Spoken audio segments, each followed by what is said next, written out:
போட்டியில் வென்ற 10,000 ரூபாயை கலைஞர் அறிவாலயத்திற்காக கொண்டு வந்து கொடுத்த திமுகவின் சிறிய தொண்டர்.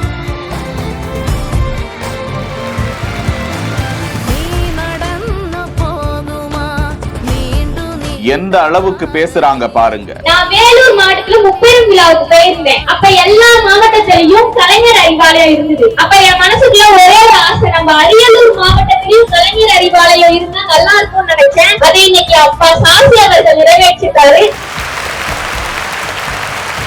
அரியலூர் மாவட்டத்தில் கலைஞர் அறிவாலயம் கட்டுவதற்காக அடிக்கல் நாட்டும் விழா நடந்திருக்கிறது. இதனையொட்டி நடந்த பொதுக்கூட்டத்தில் KN நேரு மற்றும் அரியலூர் மாவட்ட கழக தலைமை உறுப்பினர்கள் தொடங்கி ஏராளமான தொண்டர்கள் அங்கு குவிந்திருக்க அந்த மேடையில் அந்த சிறுமியை ஏற்றுகிறார்கள். கீழப்பழுவூர் கிராமத்தை சேர்ந்த பிரியதர்ஷினி அந்த மாணவி வீர உரையாற்றுகிறார். அப்போது தான் வென்ற 10,000 ரூபாய் முதல் பரிசை கலைஞர் அறிவாலயத்திற்காக கொடுக்கிறேன் என அந்த தொகையை வழங்குவது குறித்த காட்சி வெளியாகி திமுகவினரிடையே வெகு பாராட்டை பெற்று வருகிறது. நிச்சயம் அந்த கட்சியில் அந்த மாணவி பெரும் பொறுப்புகளை பெறுவார் என்பதில் ஐயமில்லை என ஏராளமானோர் கருத்துக்களை கதைத்து வருகிறார்கள். செய்திகளை உடனுக்குடன் தெரிந்து கொள்ள பிஹைண்ட் வுட்ஸ் நியூஸ் வாட்ஸ்அப் சேனலுடன் இணைந்திருங்கள்.